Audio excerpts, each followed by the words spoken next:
Welcome to Vaxi Talk, the Vaxilife podcast with Ness Imperial Lim and Ralph Waldo Lim. Join us on a thrilling journey into the world of pets' health, where we uncover the latest and most essential information to ensure your furry companions live their happiest and healthiest lives. Ness and Ralph are on a mission to bring you the most up-to-date insights, expert advice, and heartwarming stories about our beloved animal friends. Whether it's discussing the newest vaccines and preventive care measures, exploring the benefits of holistic approaches to pet health, or examining breakthrough treatments for common pet ailments, we leave no stone unturned. This is Vaxi Talk, the Vaxilife podcast, Here are your hosts, Ness Imperial Lim and Ralph Waldo Lim. with our special guest vet, Dr. Ara Vertusho. Magandang araw mga kabaksi! And welcome to the first ever episode of Vaxi Talk! Oh! Han, ang topic Good day, natin good ngayon. day. Oh yes, Ma'am Vanessa, ang topic natin today is a very, very good topic. It's about mga sakit. Tick-borne. Yes, tick-borne. Yan. Isa yan sa pinakarampant na sakit ng mga aso dito po sa Pilipinas.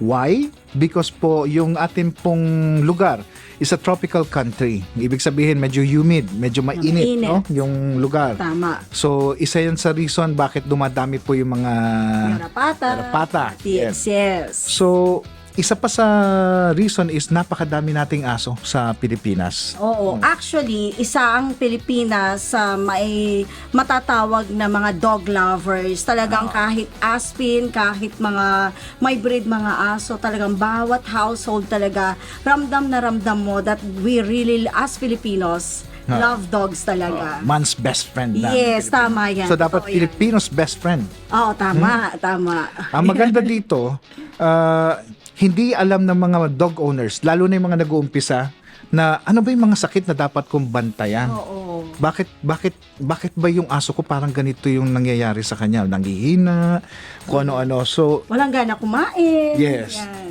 Diet ba? So, Oo. isa sa pag-uusapan natin yan ngayon. Mhm. No? And sa mga sakit na ganito, usually may mga iba't ibang klase ng sakit eh. Yes. Oo. Na tick-borne diseases. Isa dito is yung ehrlichiosis, babesiosis, anaplasmosis, and chismis. Chismosa. Yung, Bakit naman naging chismis? hindi, kasi mainit eh. Kapag mainit, iba, mas masarap magkwentuhan yung mga... Oo, tama. Oh, kamusta ka na dyan, Mare? Ano mga bago? So may bago kayong natutunan na bagong sakit ha? Chismis. Chismis. Hindi lang anaplasmosis. Sakit pala yun, no? Yes, sakit yun. Oh, and itong mga tick-borne diseases na to, may mga signs to para makita natin kaagad. Oo. Uy, baka may sakit tong aso ko. And isa sa mga sakit nila is kapag nagkasakit, fever. Yeah. Tsaka kapag lethargic. Lethargic, ibig sabihin, Parang nanghihina. nanghihina, mabagal kumilos, hindi naglalakad. Yes. Stay put lang sa isang lugar. Tapos loss of appetite, hindi nagda-diet ang walang aso. Walang asong Nagda-diet. nagda-diet. Tandaan nyo yan, okay? Wala Tapos, lang gana kumain. Walang gana Yes, kumain. Tama. Pwedeng iniwan ng boyfriend, kaya walang gana kumain. Hindi ko alam kung nangyayari yun sa aso. Mukhang may pinag-uugutan ka, Ralph Lim. Wala naman. Okay. Kapag walang gana kumain, syempre may weight loss. Kapag may weight loss, isa yan sa mga signs na kailangan yung tingnan. And also, bleeding. Oo. Napansin ko rin yan sa mga aso ng aking mga kaibigan before na nagkaroon ng mga ganyang sakit, talagang nagkakaroon ng bleeding. And usually, minsan hindi natin pinapansin. Pero this can be very, very fatal. Fatal. No? Yes. And for today's episode, Han, So, for today's episode, mayroon tayong in-invite na isang veterinarian, actually favorite veterinarian ko siya. dagdagan natin. Napakagandang veterinarian. Okay, claim it, yan. Number 1 fan ako ng ating influencer na veterinarian at isa talaga sa kinikilala ngayon, lalo na ng mga pet owners, na mga dati nang nag-aalaga at sa mga gustong mag-alaga ngayon. Isa siya sa nag-encourage kung paano mahalin ng tama, paano alagaan ng tama ang ating mga aso. Yun. And without further ado, we are so proud to introduce to you our guest veterinarian, Dr. Ara Vertusho. Good day! Hi, Doc Ara. Good day. Teka, magse-selfie ako with Doc Ara. Selfie. Sige, Kasi, mamaya ako ba? noong nasa Pet Expo tayo, ang dami nagpapapicture kay Doc Ara. Hindi ako nakaabot eh. By the way, Doc Ara, thank you for gracing our Pet Expo event. Thank you so much rin po for the opportunity. Yes. Opo. Thank you, Doc Ara. Doc, mas maganda ka pala sa personal kaysa nasa YouTube. Thank you so much. Wow. Totoo naman yan. Totoo, no? Totoo. May lahi ka bang Chinese, Doc? 1/16. O 116? Nabilang ko yun. Na-compute mo pa yon? Ganon katindi? Wala yung Okay, Han. So, for our topic for today. So, Doc Ara, since nandito ka na rin naman, can you give us an overview of the prevalence of tick-borne diseases here in the Philippines for our fur babies? Ano po ang masasabi ninyo being isang contributor ang tropical country sa paglaganap ng ganitong klaseng sakit? One thing to know about ticks, yan yung mga garapata natin. Yan, external parasites sila. Yung mga nakikita nyo yung kulay gray na parang butil, yun yun. Or kaya minsan yung color brown na maliit.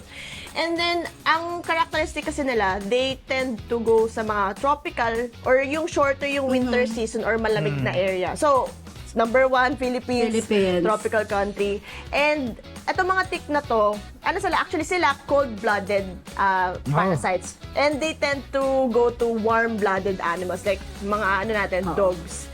And sobrang talamak niyan, like sobrang rigid nila, kaya nila mabuhay sa soil, sa ating mga grass, sa carpet, sa walls ng mga bahay natin. Oh, no. Dami akong carpet. Yes, kaya sabi namin, pag once nakakita ka ng tick, huwag mong tirisin. Huwag titirisin. Babad sa alcohol or kaya ilagay i-flush sa toilet. Yung iba sinusunog daw nila. Pero, ayun, ganun dapat. Para hindi So, pag may nakita ka sa carpet mo na may tick dyan, susunugin mo.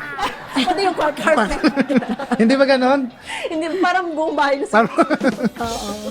So, Doc Ara, may nakikita ako kasi ako may aso din ako. Meron ako English Bulldog, may Beagle, at saka may Lola Cream. May Chihuahua ako, 16 years old na.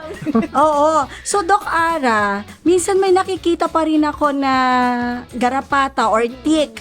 Minsan maliit, color brown. Ano yung isang malaki na parang color gray na siya? Siguro times 4 yung size niya nung maliit na tick. Ano po yun? Super tick. Super tick. Superman. Actually, tick pa rin yun, pero nakainom na siya ng dugo.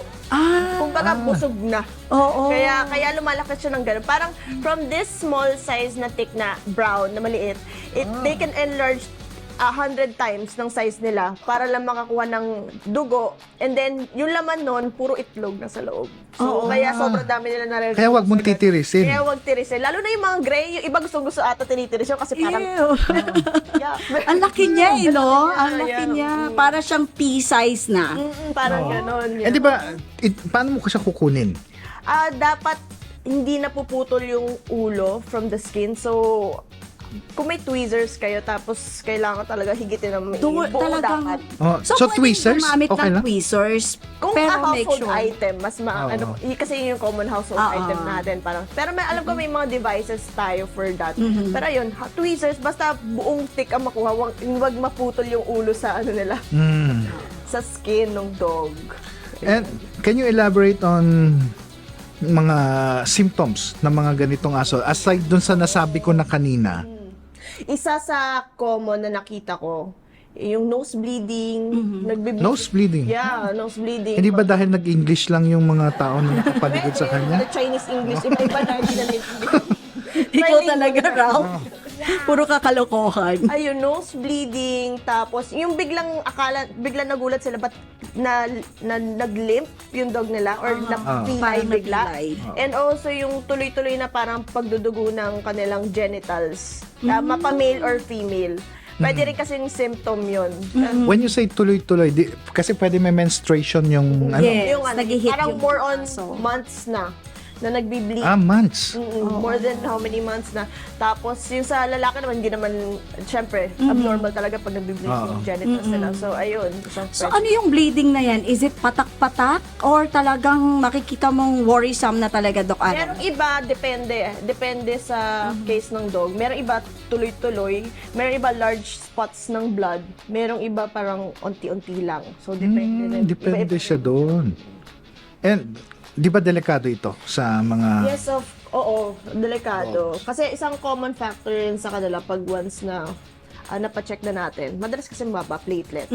Kaya prone sila sa bleeding. So parang pwedeng maubusan ng dugo, Maubusan ng dugo? yes, nakaka-bleed, or parang ganun, more magiging anemic sila. Ganun. So delikado. So ang mangyayari, pwede magkaroon ng internal bleeding rin in the get-go pagka hindi siya na-treat ng maayos. So bleeding inside ka, parang ganun. Paano siya nagkakaroon ng internal bleeding?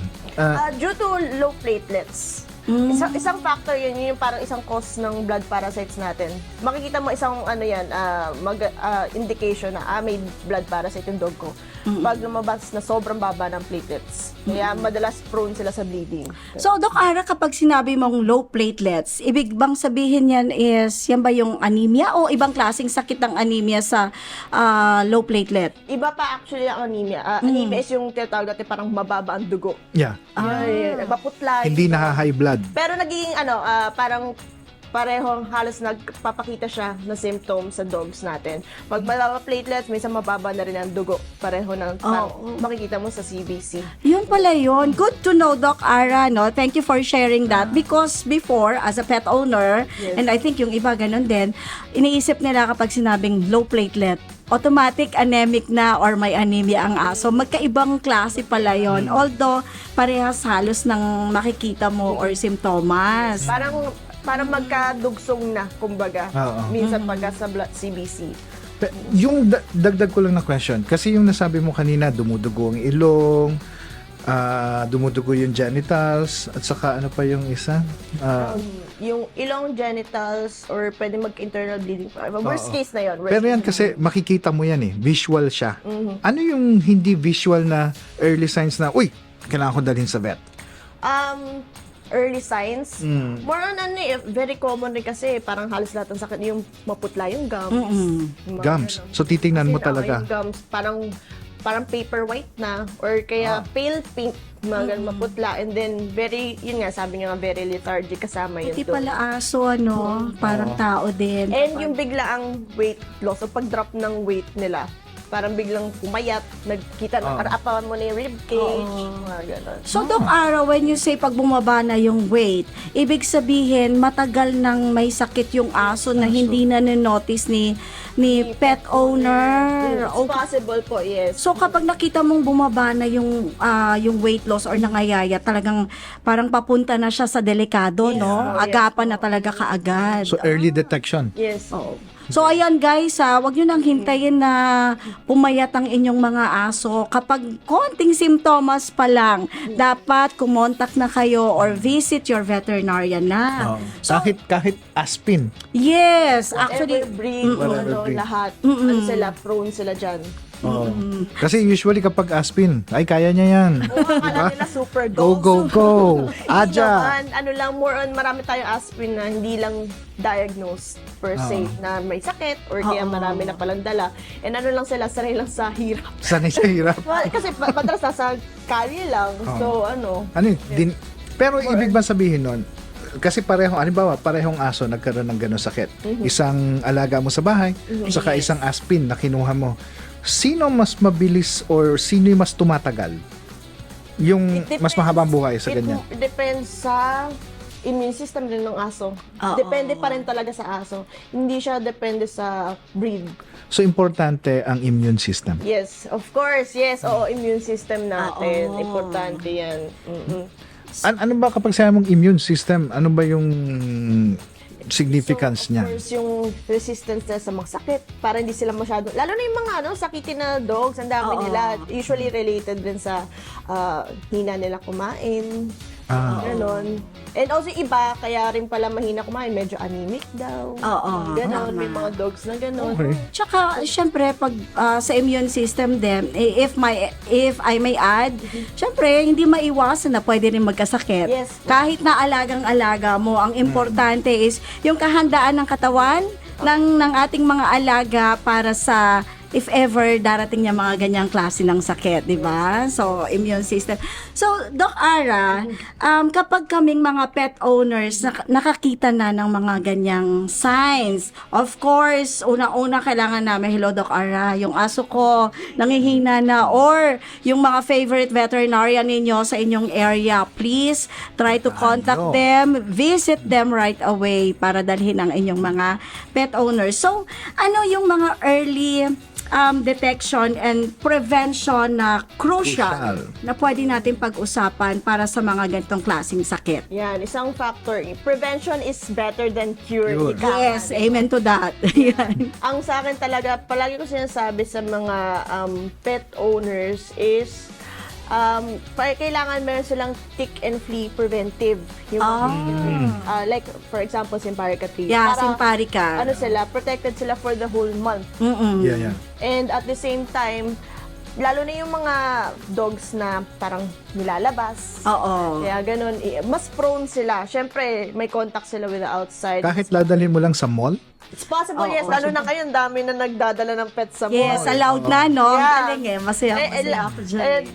Actually, maganda nga siya. Oo. Pero syempre, mas prone na magkaroon ng contact. Yung mga tiles ng mall dati, hindi mo masabi may mga nagtatagong ticks na pala doon. Oo. So, it's possible. Magaling magtago yun. Pati sa mga parks, ano, Doc Yes, Ara? parks Lalo na yung mga rin. malulupa, madamo. Madamo. Yung Dapat mga ba lagyan mo popcorn. ng sapatos yung dogs? Hindi naman. Yung iba naglalagay, pero yung iba okay lang. Depende sa temperature sa climate. Ako mas gusto ko pag lalagyan yung ng shoes yung dogs pag mainit, pagka masakit sa paa. Yes. Ah. Pag sobrang rough na yung Yes. ano. And also basa. I mean to prevent yung kapag ba nilagyan mo ng sapatos, Okay. magkakaroon ba sila ng sakit? Or mababawasan ba yung chances? Well, hindi rin. Kasi Hindi. pwede naman pumunta sa other parts ng katawan nila yung ticks. For more on, pagkabasa or kaya mainit lang yung semento, yun yung mga shoes. So ano, halimbawa, gusto kong dalhin yung aso ko sa labas. Ano yung kailangan na gawin ko? Gamit or...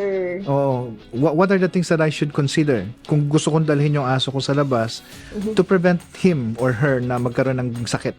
Ayun, of course, kailangan, before tayo lumabas, mga dogs natin usually, pwede siya ilabas or nire-recommend ko na lumabas sila at 6 months kasi kompleto na yung vaccines.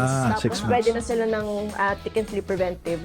Para sure sila. At the same time, iba, yung mga accessories like diaper o kaya mga shoes. Pwede naman, o kaya yung mga carrier, mga nauuso kayo. Nakala mo Tama. bata, tapos may aso na pala Mas yun ano naman. pa, mas pabebe pa kaysa sa ano, anak. Depende na yun sa owner. Pero more on, dun ako, mas preferred ko na meron silang protection for that. Yes. More on vaccines, more on yung tick and flea prevention. Yan. And immune, Immune booster. boosting. Yes. Yan. Yun, lalo na kung yung mga dogs mo is sakitin. So, dapat, may supplements tayo for immune boosting vitamins. Oo. So, Doc Ara, halimbawa naman, yun nga, na-detect namin, nakita namin na may mga simptomas ang aso namin, pero hindi naman namin malaman kung anong sakit ito, di ba? As veterinarian, ano yung mga ginagamit ninyo para ma-detect kaagad kung anong specific na sakit ng aso namin? As sabi nyo kanina, di ba, may 3 types of blood parasite. Yung Ehrlichia, Anaplasma, saka Babesia. Yes. So, paano namin na-detect alin man doon sa 3, di ba, meron sila. Hindi kasi, pwede kasing isa lang, pwedeng 2 or lahat, bingo, gano'n. Oo. Pero, Pwedeng lahat? Pwedeng 3 hits, no? Bingo? Yeah, bingo ang tawag May namin. prizes ba yan kapag ano? Naka 3 hits Maraming yan? gamot. Maraming gamot. Pero pagka ganon, we actually use yung mga test kits, yung mga 3-way test kits. Okay. Like, for example, yes. Ito ba, Doc yan. Ara, ang tinutukoy mo? Oo, yan. Ayan. Ano ba yan? Natin. Oh. Yung 3-way combo test kit natin. Yan. And then, dyan natin makikita if saan sila magpa-positive. So, kailangan malaman pa rin natin kung anong type of blood parasite sila mag-positive. Kasi iba-iba rin yung possible na treatment na ibibigay natin. Okay. So, Doc Ara, papaano naman kung ang aso? Siyempre, ang hirap na may sakit, may Ehrlichia. Tapos, sasamahan mo pa ng Babesia. sasamahan mo pa ng anaplasmosis or anaplasma. Paano yung, how do you manage yung mga dogs na patient po ninyo na may 3 hits na sakit? Parang sobrang kawawa naman. Actually, kawawa actually talaga yung dog. Kasi parang hindi naman Kapag ba ganun, sobrang delikado na yung buhay niya.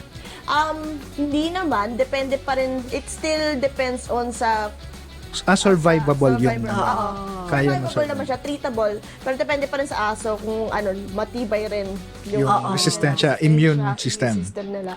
So mahalaga talaga immune And system. also, matagal rin yung treatment Umaabot ng buwan. Depende. Mga how many months treatment? sa Usually, treatment namin, unang treatment, 28 to 30 days. Oo. Yun yung una pa lang. And then, titingnan ulit, magre-recheck ulit tayo for updates ng blood, updates ng kung meron magpa-positive pa ulit. Kung pagka ganun, pwede pa mag-extend. So, depende rin talaga. Okay. So, Doc Ara, since nasabi na ninyo, actually maganda ngayon, marami na ngayong available na mga test kits, rapid test kits, katulad ng Vet Essentials, 3-way Babesia, Anaplasma, Ehrlichiosis, and Babesia test kits. Marami nang available na ganito. Yes po. Once na na-detect na ninyo, Doc Ara, ano po yung maire-recommenda ninyo na usually as veterinarian, ano yung treatment protocols na binibigay po nila? Ang madalas na binibigay natin, ay actually yung, discuss ko muna yung tatlo, sa Ehrlichia, sa Anaplasma, Babesia. Ang Babesia kasi, protozoa yan. So, iba pa Ano yung, ibig sabihin ng protozoa? ano nga bang protozoa? It's a different type compared sa bacteria or iba pa okay, siya. okay. Tapos yung Ehrlichia saka Anaplasma, bacteria siya. So, Okay. yun yung nila, differences nila. Kaya iba rin yung atake natin Approach. sa Babesia. Yung sa Anaplasma Ehrlichia, medyo similar yung protocol natin. Treatment. Madalas, when I prescribe, mga antibiotic like Doxy, pagka, yes. Oh, may doxy. Doc Ara, handa tayo. Ayan, Yan, Doxy nasabi tayo. ninyo, Doxy. Yan, Available Doxy sa tayo. atin yan. To Tapos doxy. kapag hindi na talaga nag-work si doxycycline or hindi na umokay si dog dyan, mag-e-enro tayo para magle-level up naman. Oh, may enro ka rin. Ang galing ha. Yes. Imagine from Enro. detection, meron tayong medication. May medication. Yan, Doxy, Enrofloxacin.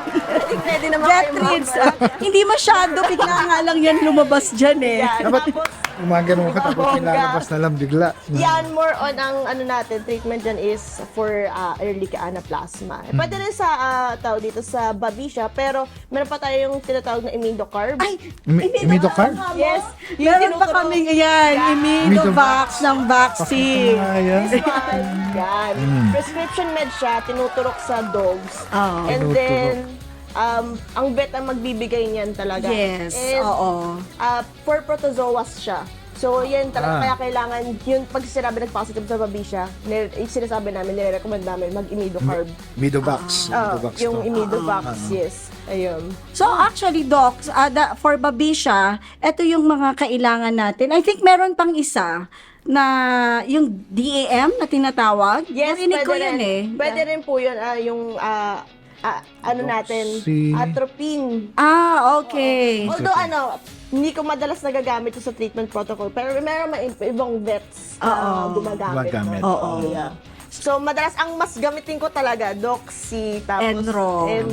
depende. Oo. And also, syempre, hindi lang yon, hindi lang medications. Kailangan natin ng support or supplementation, lalo na pag mababa ang platelets. Ayun, and platelet then counts. anemic. Anemia. Ito, madalas ko Ay, tingnan sa mga dogs. excited ako, Doc Ara. Go, go. Thrombocure. Endocure. Meron din pala may ako Thrombocure. Thrombocure. Piniprescribe ko talaga yan. Ito. Yes, sa mga dogs Ganda, natin. no? And yung iba, may mga nakikita rin ako ibang vets, parang pagka medyo mababa pa rin dugo ng dog after blood parasite, ginagawa nila parang maintenance na. Oo. Maintenance, pwede to doc na Yung ibang maintenance? vets, may parang sinasabi nila i-maintenance sa dogs. Pagka mababa pa rin ang dugo, Yes. kahit na okay na naman nag-recover na from blood parasite. So, ayun. Tapos, eto pa, syempre immune booster, lalo pag nagtatamlay, pagka Yun, Immunopet Ay, Shield. oo. So, Doc, Actually, Yay! madalas ko nga, gustong-gusto ko yun ibigay kasi may appetite booster. Oo. So, ang laking tulong nun para makakatulong sa kain, air intake ng food. Oo. ng mga Mas nagiging magana sila. yes. Doc Ara, actually, to add up po doon sa sinabi mo na ang Thrombocure, pwedeng suporta sa treatment protocol. Actually, hindi po ito medicine ha. This is just a supplement. Yes, support sa treatment na ginagawa ng ating Main mga ingredient vets. niya is papaya. Yes, Carica papaya. Yan yung main ingredient niya na nagpapataas talaga ng platelet at may mga anemia. And to add po, Thrombocure has beta-glucan. Siyempre, bukod sa pagpapataas natin ng blood platelets nila at saka ng yung pag-resolve ng anemia ng aso, kailangan din sabayan natin ng pataasin yung immune system nila habang nagtitreat sila. So itong Thrombocure has beta-glucan and mannan oligosaccharides para yung gut nila maayos din, para mas ma-absorb nila ng mabilis yung ating mga gamot. Nice. And I think, Doc Ara, just to add up again, Thrombocure after the treatment protocol, medyo okay na si aso. Pwede na po natin siyang suportahan ng Immunopet Shield. Ito, Doc Ara, yung ginagamit natin na tuloy-tuloy para if hindi maiiwasan na magkaroon ulit ng sakit, hindi mo mabantayan mo ba na may ticks na o kaya minsan nakaligtaan mong maglagay ng tick prevention. Yan. Kapag merong Immunopet Shield, tumataas yung immune system ng aso mo. Malaking tulong po yun. Yes, napakalaking tulong na merong immune booster ang inyong mga aso. So this one has beta-glucan, has mannan oligosaccharides, pre and probiotics para sa gut health ng aso. Andiyan Tandaan na lahat. ninyo. Yes, All in one. tandaan ninyo, usually ang sakit ng mga aso nanggagaling sa guts. Kapag hindi healthy ang environment, ang gut environment nila, Doc Ara, di ba? Nagiging prone sila sa iba't ibang klase ng sakit, di ba? So, parang feeling vet na rin ako. And also to add up, pagka kuwari may other problem sa CBC, kuwari sa liver, sa kidney. Minsan nagbibigay rin kami ng liver supplement, parang protectant, liver protectant, kidney protectant. So still, depende pa rin sa case ng dog. And also yung iba, confine pagka talaga hindi na kaya sa bahay. Meron namang iba sa bahay lang tinitreat. So depende talaga. Hindi siya yung parang pag narinig nyo to, ito na agad bibigay sa dogs nyo. So hindi siya ganon. Hindi siya parang one treatment for all, lahat ng blood parasites. Hindi. It depends pa rin sa magiging resulta nung sa Pwede bang ma-aggravate niya? Halimbawa, self-treatment siya doon sa dog niya. Ma-aggravate yung sakit dahil doon sa pinabigay pwedeng niya. lumala. Parang, it's possible, yes, pagka hindi nila alam yung tamang dosage or yung tamang Pwede siya magkaroon ng magka-problem sa kidney, magka-problem sa liver. So, kailangan talaga yung tamang amount and also dapat alam na yung duration. So, ayun, kailangan pa rin talaga ng prescription ng vet and kailangan ng insight ng vet natin. Question, Doc. Di ba tamang dosage? Minsan, ayaw ng aso yung iniinom. 5 ml ang papainom mo sa kanya. Dami Malaking aso. Malaking aso. Oo, yung kaibigan ko kasi ang laki na aso niya. So, ganon. Paano yun? Halimbawa, pag binigyan mo siya ng dosage tapos hindi niya nainom lahat, paano ang gagawin niya? Hindi mo naman kayang computein ilan yung hindi niya natanggap. Hindi mo rin kayang computein kung napapalabis ka na kasi pumapalag. Oo. Ano yung kailangan gawin pag ganon? Pagka ganun, kuwari, ang nabigay lang niya, sabihin natin is 4 ml. Ano ba? 4.2. For specific. Ano, hindi mo talaga alam kung tama yung dosage na nabigay mo. Or bawi na lang sa susunod. Kasi usually, depende sa treatment protocol, pwedeng twice a day or kaya once a day. So, depende. Pero usually sa blood parasite, twice a day. Bawi na lang kayo sa susunod na dose mamaya. Hindi mo siya papainumin ulit. Pero pwede rin, kung nakita nyo talaga. Pero pag di ka sure, Tansyahan na lang, Doc Ara. yes, minsan kasi minsan ganun talaga may mga pumapalag na animals, di natin maiwasan. Lalo na yung mga ayaw ng Lasa. magpa-oral o Yeah. lasa. Ayun. So, Kailangan talaga I think ano, i-hold mo siya. Yes, no? you hold po kayo. yes, I think Ralph and Doc Ara, isang malaking factor din para mabigyan natin ng tamang dosage yung mga aso at ma-administer, tama ba? Administer ng tama na hindi sila pumapalag. Mahalaga din i-consider natin yung palatability. Yes, yung Yeah. lasa. Yes. Factor. Yes, whether it's a medicine or supplement. Kagaya nitong doxycycline and Vetrit. Vetrit. Ang distinction niya with other antibiotics or Doxin and Enro, this one talagang tinitake siya ng aso na parang vitamins. Parang Kasi treats. yes, they really Factor. love the taste. So yan ang distinction niya with other Enro and Doxy. Okay, so hindi siya mahirap ipainom. Yes, hindi siya mahirap ipainom. So yung tapon, mas mababawasan. Yes, oo. Yun rin ang iba, concern iba kong clients. Oo. Parang, Dok, hirap pa, lalo na yung iba, kuwari, may Yes. iron, anemic, may lasang kalawang kasi, ganyan. Ayaw nila talagang umiiling. Yes, So, oo. ang laking factor talaga ng lasa. Kasi yung anak mo, kapag pinainom mo, pwede mong paluin kung ayaw, di ba? Itong aso, hindi mo pwede kakagating ka niyan. Ikaw pa ma-endanger.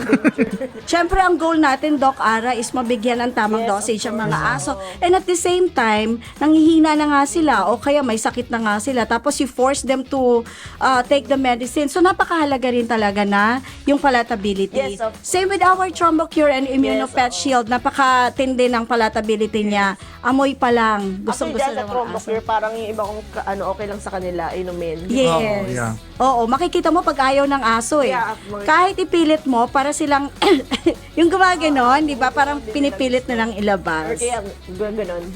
Ha? Oo. Minsan bumubula, di ba?